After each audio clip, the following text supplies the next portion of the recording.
우리가 요한계시록 공부를 하고 있습니다. 계시록 1장에서는 사도 요한이 예수를 증거하다가 잡혀서 반모라고 하는 섬에 귀향살이를 갔어요. 죄수로 귀향을 가서 그가 깊은 기도를 하는 중에 성령의 감동이 되어서 하늘로부터 들려오는 음성을 보고 네가 본 것을 그대로 기록하라 해서 기록한 것이 요한계시록이라고 하는 책이 된 겁니다. 이 책에서 사도 요한이 뭘 지금 보고 있는가 하니 인자 되신 예수 그리스도가 십자가에 못 박혀 죽은 것으로 끝난 줄 알았더니 그분이 부활하신 분이다. 그분이 부활만 하신 것이 아니라 그분이 7 금초대 사이를 거닐고 계시는 하나님의 아들로 살아계신 부활하신 주님이신데 촛대 사이를 거닐 뿐만 아니라 발에 끌리는 옷을 입고 가슴에 금띠를 띠고 하나님의 아들로 인자가 지금 움직이시는 모습을 1장에서 보았습니다.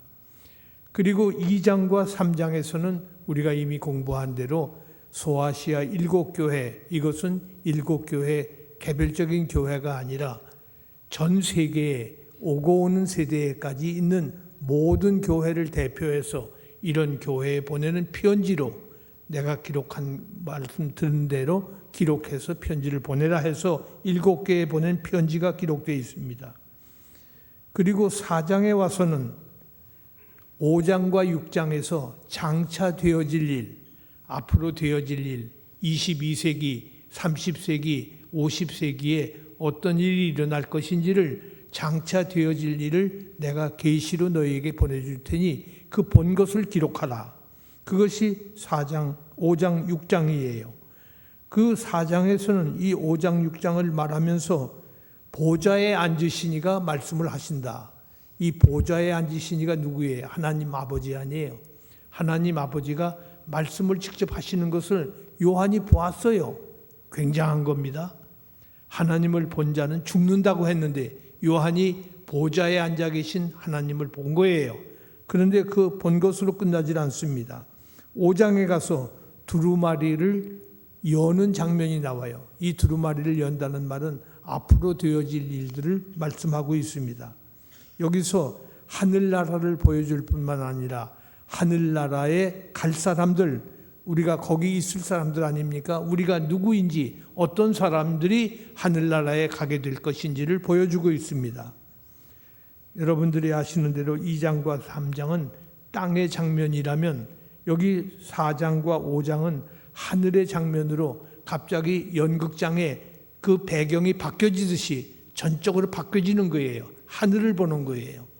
오늘 낮예배 시간에 이명수 목사님이 천국에 대한 비유를 말씀했지요. 그 비유를 말씀하면서 우리는 하나님에게 어떤 면에서 끌려가는 하나님에게 길들여져야 된다. 아주 굉장히 중요한 말을 했어요. 제가 장피 쉬는 동안에 그런 얘기를 했어요. 오늘 목사님 굉장히 중요한 메시지를 전했는데 하나님 앞에 길들여져야 되는데 우리가 하나님을 길들이려고 얼마나 애를 썼습니까 했더니 바로 그겁니다. 많은 사람들이 자기가 하나님을 때를 써서 하나님을 설득시키려고 하지만은 그건 아니다 이거죠. 그러니까 하나님이 우리를 길들여 주시는데 하늘나라 백성에 대한 묘사까지는 잘 하셨는데 좀 더 구체적으로 나가야 되는데 그 구체적인 말씀을 시간 관계로 못 하신 것 같아요. 그런데 마침 오늘 저녁이 하늘 보좌예요. 하나님의 보좌예요. 하나님의 보좌는 천국을 말하는 거예요. 그 천국이 어떤 곳인지를 오늘 본문이 보여준 대로 우리가 그 말씀을 상고하려고 합니다. 잘 보세요. 계시록의 남은 장들, 이제 4장, 5장 이하로 모든 남은 장들은 심판에 대한 것을 주로 말씀하고 있어요. 결국 하나님께서 예수 그리스도의 재림을 통해서 심판을 주실 것인데 어떻게 될 것인가. 다시 1절을 보세요. 이 일 후에, 이 일이라는 말은 7 교회에 보낸 편지를 보낸 후에 내가 보니, 사도 요한이 보았습니다. 사도 요한이 보니 하늘에 열린 문이 있는데, 열렸다 하늘문이 우리 찬송 많이 들었지요? 하늘문이 열려 있어요. 하늘문이 문이 없는 게 아니에요. 하늘문이 열린 문이 있는데 나팔소리 같은 그 음성이 이르되, 나팔소리가 아니라 나팔 소리 같은 음성이 들렸다.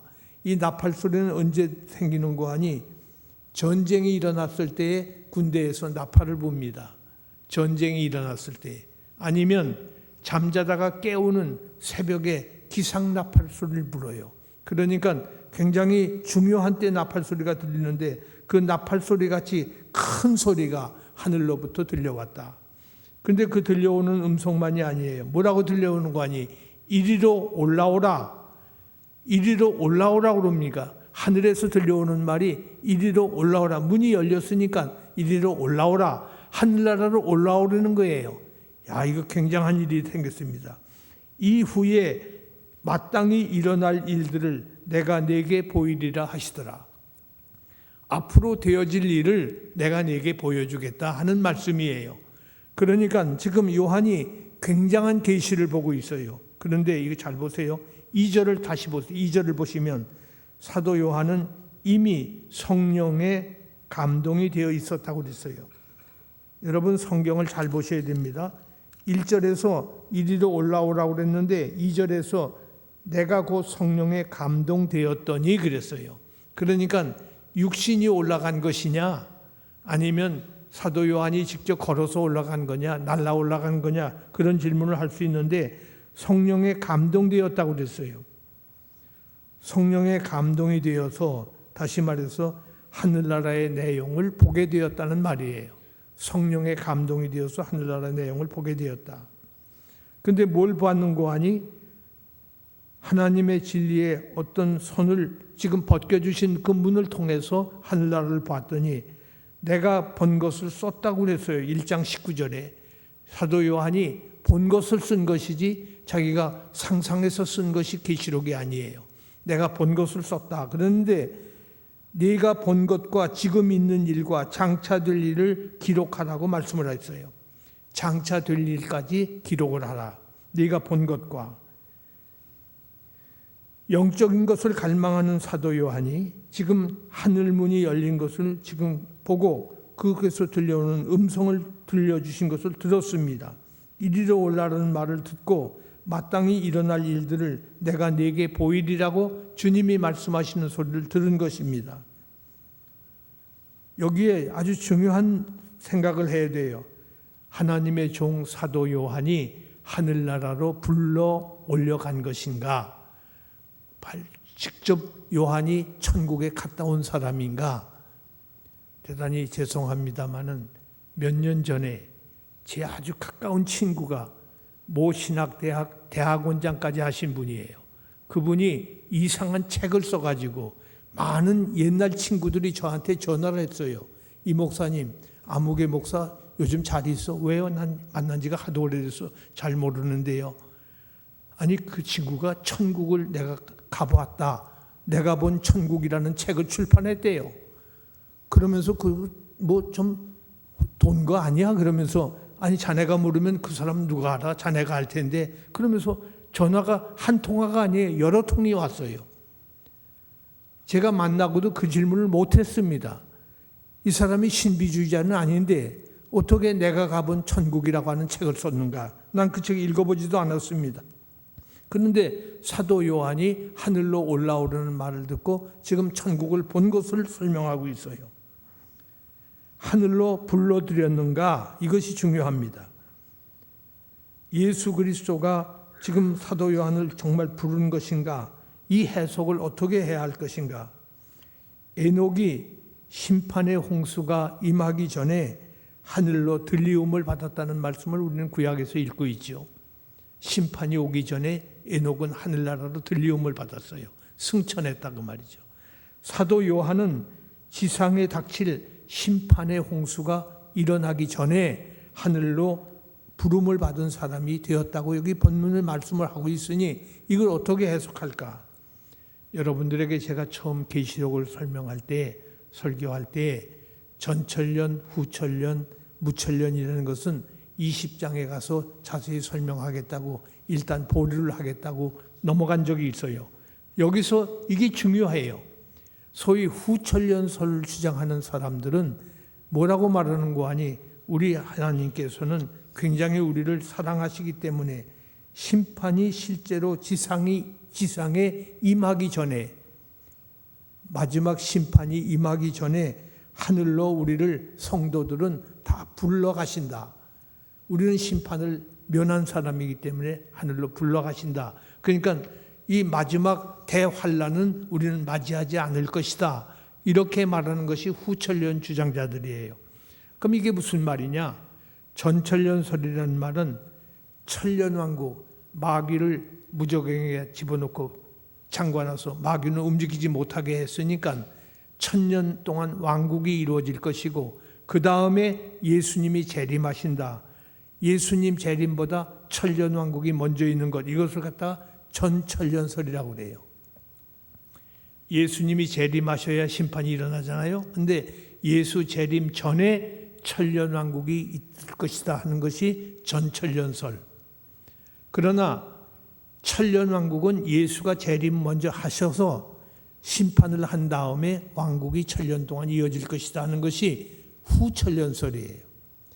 그런데 예수 재림이 천년왕국이 있고 예수 재림이 후에 있는 것, 그것이 후천년설. 예수 재림이 먼저 있고 천년왕국이 후에 나오는 것, 이것은 전천년설인데, 그러니까 전천년설과 후천년설 중에 후천년설을 주장하는 사람들은 천년왕국이 먼저 있고 예수 재림이 있기 때문에 후천년설 주장하는 사람들이 이 요한계시록에 있는 대로 우리는 환란을 면할 것이다 라고 생각을 합니다. 그런데 무천년설은 뭐냐? 무천년설은 예수 초림과 재림 사이를 천년왕국으로 보는 거예요. 지금 우리가 살고 있는 시대가 천년왕국이라는 거예요. 예수님이 베들레헴 말구 위에 나시고 재림은 아직 안 하셨잖아요. 그 재림까지를 천년으로 보고 천년왕국은 그때 있는 것이지 숫자적으로 천년이 따로 있는 게 아니다. 그게 무천년이에요. 그런데 이 목사 당신 입장은 뭐예요? 그래서 요한계시록이 어려운 거예요. 그런데 개혁주의 신학의 정통 교리는 무천년설을 주장해요. 우리는 천년왕국이 따로 오는 것이 아니라 예수 초림부터 재림 사이 지금 사는 이것이 천년왕국이기 때문에 오늘 요한계시록이 대단히 어렵게 되어 있습니다. 왜냐하면 교회가 고난을 지나가지 않을 것이다. 교회는 고난을 안 받을 것이다. 이 말은 교회도 환란이 올 것을 이미 앞에 7교회의 편지 속에 많이 있었는데 그것과 배치되기 때문에 이 말은 맞지가 않습니다. 예언된 공포가 이 마지막 환란이 우리에게는 임하지 않을 것이라고 말을 하는 사람들이 있어요. 네가 나의 인내의 말씀을 지켰은즉 3장 10절 말씀을 보세요. 네가 나의 인내의 말씀을 지켰은즉, 이건 성도들이죠. 내가 또한 너를 지켜 시험의 때를 면하게 하리니. 하나님의 말씀을 지킨 사람들은 시험의 때를 면하게 한다고 그랬으니 이 말대로 하면 우리는 환란이 없어요. 그러니까 이 본문을 해석하기가 어렵습니다. 그런데 이는 장차 온 세상에 임하여 땅에 거하는 자들을 시험할 때라. 그때가 바로 언제냐? 예수님 재림하시면 환란을 당하는 것이 틀림이 없을 텐데, 그런데 환란을 면할 것이다. 사도 요한은 성령에 이끌려서 하늘나라로 올라간 것입니까? 아니면 그가 하늘나라를 그냥 본 것인가? 하늘에 많은 것들을 봤을 것입니다. 그런데 그가 제일 먼저 본 것은, 분명한 것은 하늘의 보좌를 봤어요. 하나님이 앉아 계신 하늘 보좌를 봤습니다. 실제로 이 보좌가 무엇일까? 하늘나라는 그리스도 예수님의 계시를 통해서만, 계시의 한 부분으로서만 우리에게 보여진 것뿐이에요. 그러니까 우리가 확실히 알 수가 없어요. 성령으로 사도 요한에게 계시로 보여진 하늘나라가 지금 소개된 것입니다. 하늘나라가 이 세상 나라처럼 물질적으로 되어진 것인지 그것도 토론할 필요가 없습니다. 사도 요한은 하나님의 보좌를 보았다고 그랬어요. 죄송합니다. 제가 미국에서 신학 공부를 마치고 학위 공부를 할 때 영국으로 가려고 영국 대학에 편지를 보냈더니 거기서 카탈로그가 왔어요. 사진과 학교가 있는 위치 지도해서 카탈로그, 두꺼운 카탈로그에 다 들어있어요. 제가 카탈로그를 자세히 읽어가면서 얼마나 그 지도를 보고 또 보고 기숙사는 어디에 있고 내가 공부할 학교 대학은 어디에 있고 도서관은 어디에 있고 하는 걸 매일 저녁 다시 보고 또 봐서 머릿속에 지도가 아주 완전히 입력이 됐어요.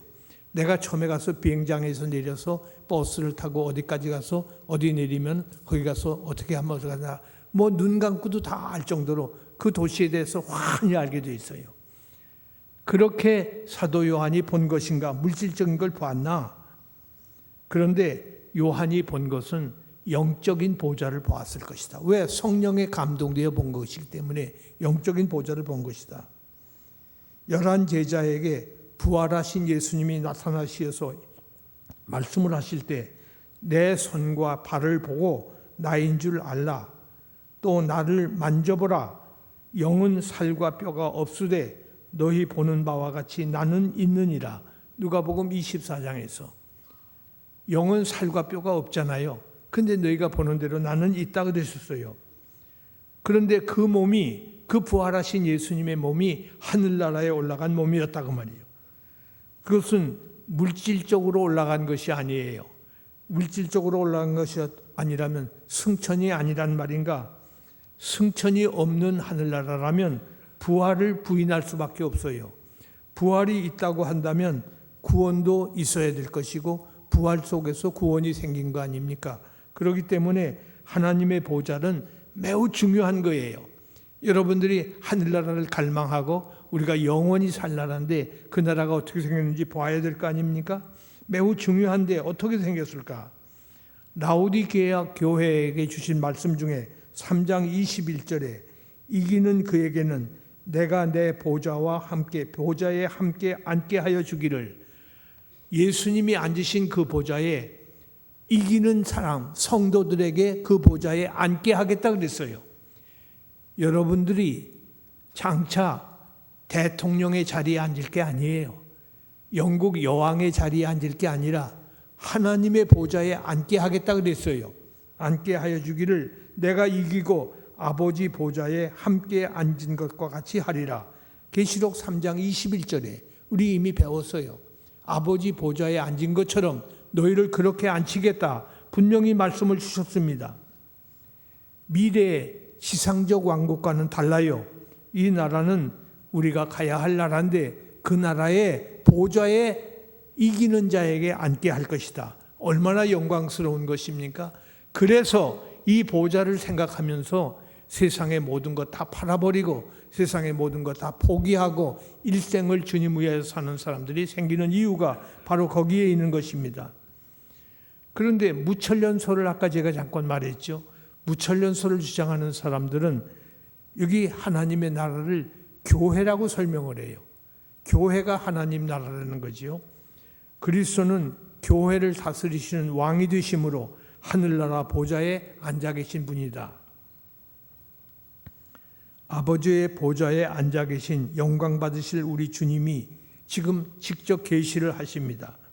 시편 110편 1절에서 여호와께서 내 주께 말씀하기를 내가 네 원수들로 내 발판이 되게 하기까지 너는 내 오른쪽에 앉아 있으라 하였도다.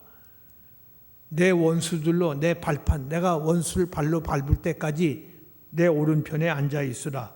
누가? 이기는 우리에게 주께서 말씀하시기를 네 원수들로 내 발판이 되게 하기까지 너는 내 오른편에 앉아 있으라 하셨도다. 시편 110편에서 이미 아주 오래전에 말씀을 주신 것입니다. 하나님께서 오른손으로 아들 예수 그리스도를 높이셨다고 그랬어요. 아들을 높이시고 그 약속하신 성령을 아버지께 받아서, 아버지께 예수님이 받아서 그것을 너희가 보고 들은 이것을 부어주셨느니라. 사도행전 2장 33절에서 이렇게 말씀했어요. 아버지께서 보내주신 성령을 받아서 너희에게 보고 듣는 것을 부어주셨다.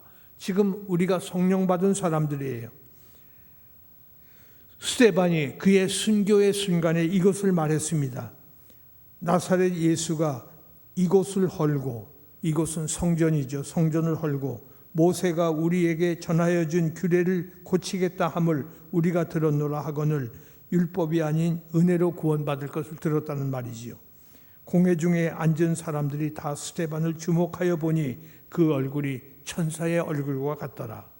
스데반이 하늘 보좌를 보고 천사로 변한 정도로 얼굴이 편안해진 겁니다.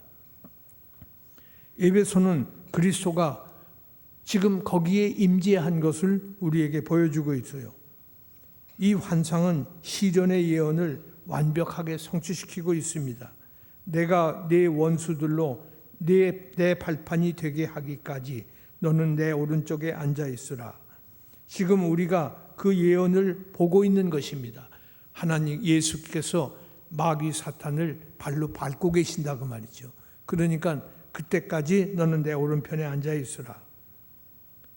그리스도는 우리의 중보자로서 우리에게 계시를 주고 계십니다. 그런데 그는 중보자만 되시는 것이 아니에요. 우리에게 언약을 주십니다. 참 중요한 말씀이에요. 창세기 9장에 무지개 언약이 있죠. 내가 다시는 물로 이 홍수처럼 세상을 심판하지 않겠다 해서 구름 속에 감추인 무지개를 보여주셨다고 그랬어요. 그 무지개는 다시는 그런 홍수는 세상에 없어요. 중동 지방에 혹은 유럽에 아프리카에 대홍수가 나서 수백 명이 죽었다 하는 보도는 있었지만은 노아 홍수 때처럼 인류 전체가 망하는 홍수는 다시는 없었습니다. 그런데 너는 내 오른쪽에 앉아 있으라, 보호를 받으라 그 말이죠. 주님의 모양이 지금 보좌에 앉은 모양이 어떻다고 그랬어요? 3절을 보세요. 벽옥과 홍보석 같고, 보좌에 앉으신 예수님의 모습이 벽옥과 홍보석 같고, 벽옥과 홍보석은 보석의 일종이에요. 그 보석과 같고 그랬어요. 보석이라고 안 그랬어요. 보석과 같다 그랬어요. 그리고 무지개가 보좌에 둘렸는데 그 모양은 녹보석 같더라. 3절 잘 보세요. 녹보석 같더라. 녹보석이 아니에요. 녹보석 같이 그 주님의 모습을 보고 있습니다. 여기 벽옥이라는 말은 계시록 21장 11절에서 하나님의 영광이 있어 그 도성의 빛이 지극히 귀한 보석 같고, 새 예루살렘의 천국의 모습이 지극히 귀한 보석 같고 벽옥과 수정같이 막더라. 수정같이 투명하고 흰 빛을 가진 맑은 것을 수정이라고 그러죠. 그 새 예루살렘의 모습이 얼마나 맑은지, 우리 서울이 맑은 도시라고 누가 그럴 수가 있겠습니까? 그런데 이 천국은 수정같이 맑은 도시예요. 그런데 이 수정같이 막더라. 벽옥은 하나님의 영광의 상징이라고 그랬어요. 계시록 21장 23절에서 새 도성, 이 새 도성은 새 예루살렘, 천국을 말합니다. 해와 달의 비침이 쓸데없으니, 해와 달이 필요 없어요. 햇빛이 필요 없는 곳이에요. 왜냐하면 하나님의 영광이 비치고, 하나님의 영광이 비치는데 햇빛이 왜 필요해요? 어린 양이 그 등불이 되심이라. 계시록 21장 23절에서 어린 양이 빛이신데 그분이 계시기 때문에, 등불이 있기 때문에 다른 빛이 필요가 없다. 그것이 천국이에요. 그것이 천국, 우리가 갈 천국이에요. 10절 하반절을 보면 거룩한 성 예루살렘이 나와요. 이 거룩한 성 예루살렘은 천국인데 하나님의 영광으로 가득 차 있어요. 장차 심판하시고 새롭게 세워질 이 새 예루살렘이 바로 하나님으로부터 나타나는 성결과 은혜와 영광으로 나타나는 겁니다. 천국은 특징이 있어요. 여러분, 어떻게 해야 천국 갑니까? 천국을 가려면 아까 이명수 목사님이 말씀한 대로 천국에 갈 사람으로 조절을 받아야겠죠. 우리가 어떻게 조정을 받습니까? 하나님 앞에 어떻게 길들여질 수 있어요? 천국 백성으로 길들여지는 거죠. 결혼할 사람이 남편이 어떤 집에서 산다 하면 그 집에 가서 살 준비를 하려면 그 집의 사람으로 길들이는 준비를 해야 되듯이 우리가 하늘나라에 길들여지는 준비를 해야 되는데 어떻게 해야 될까?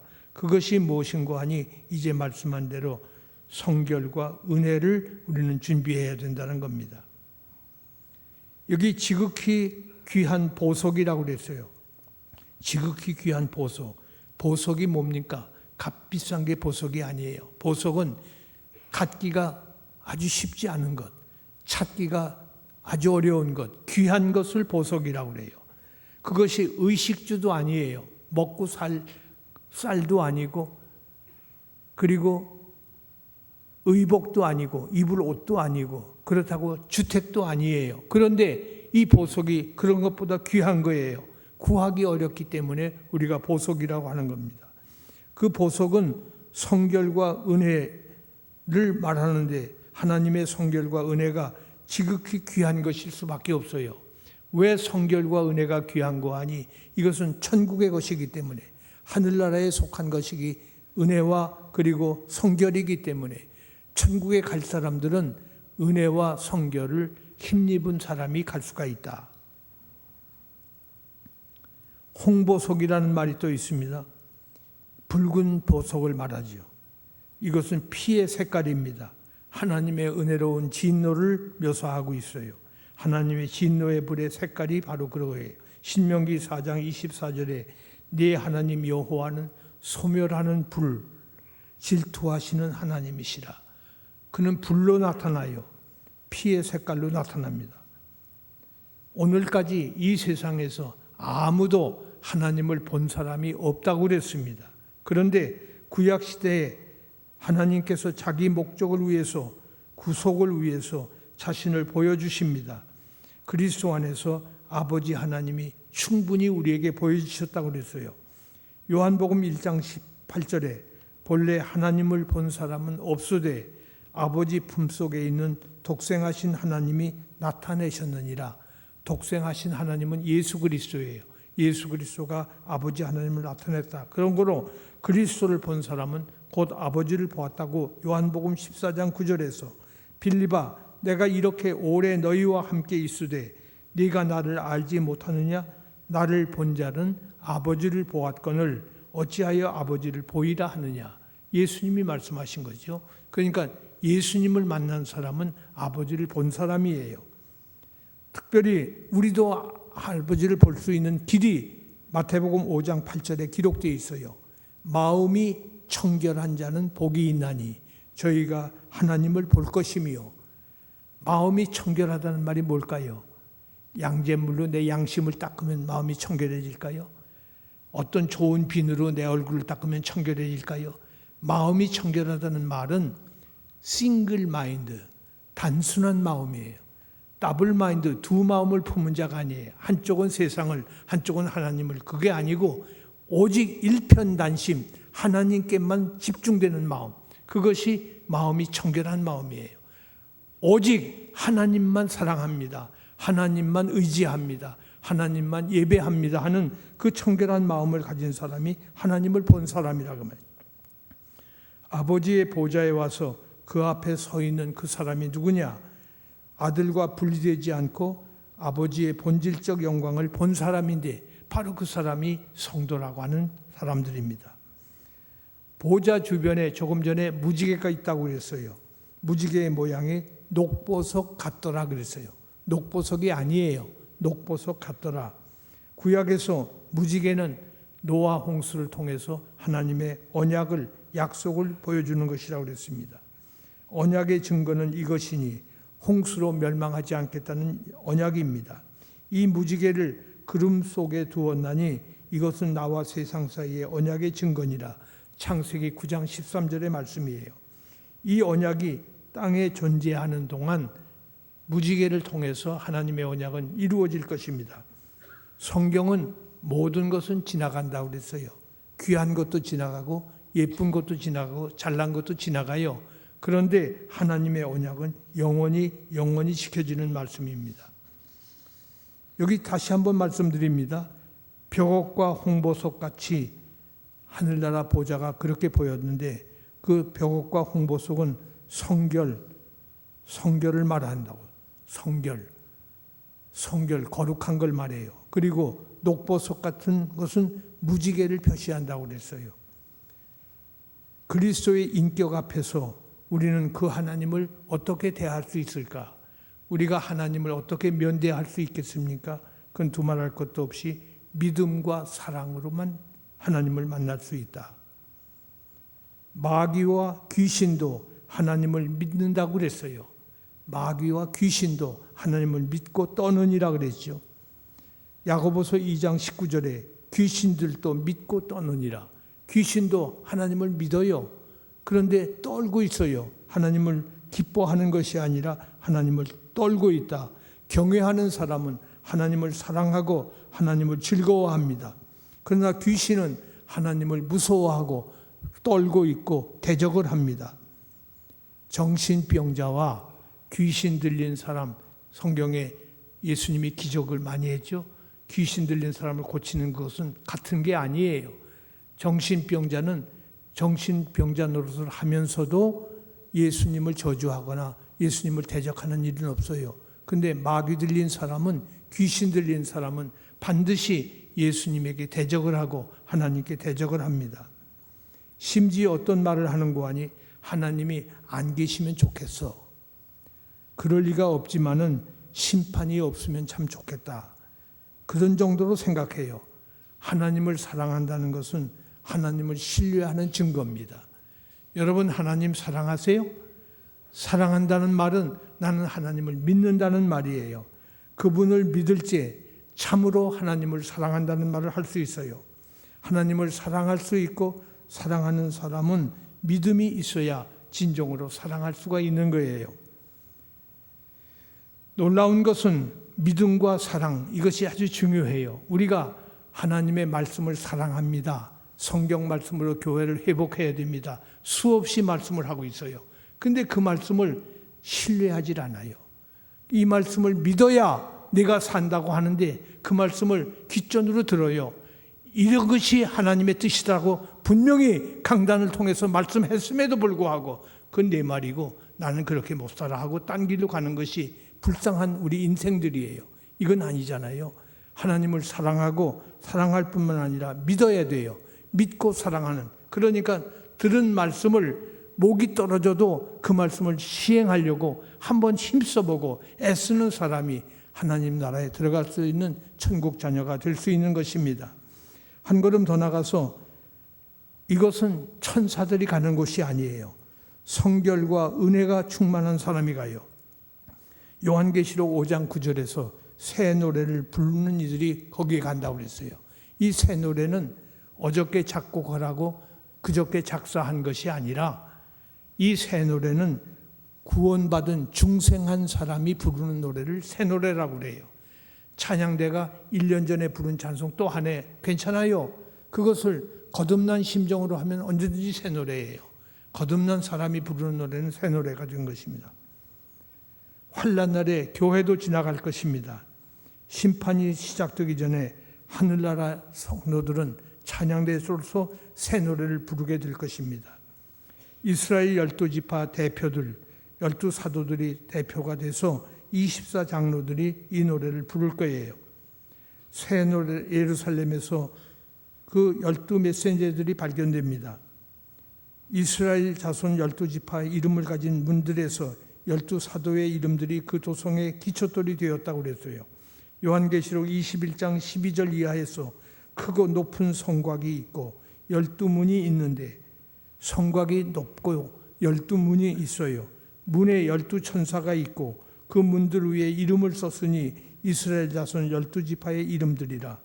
14절에 그 도성의 성곽에는 12기초석이 있고 그 위에는 어린 양의 12사도의 12이름이 있고 그 위에는 어린 양의 12사도의 12이름이 있더라.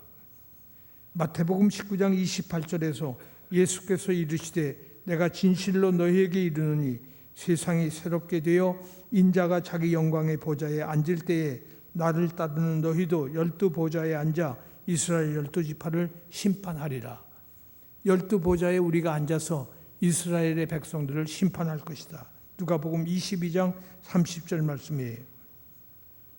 모든 성도들의 모습을 여기 하늘나라에 가서 사도 요한이 본 것입니다.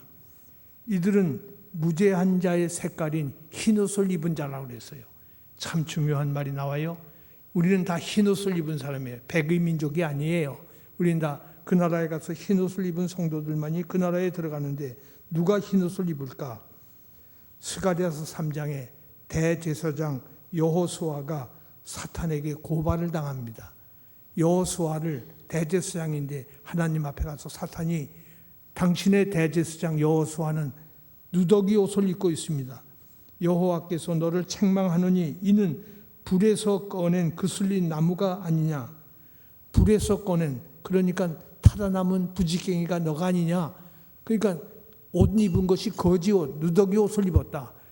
타다 남은 그런 재가 된 옷을 입었다. 거러지라 그 말이죠. 그런데 지금 이 여호수아를 향해서 어떻게 흰 옷을 입힐 수 있는가?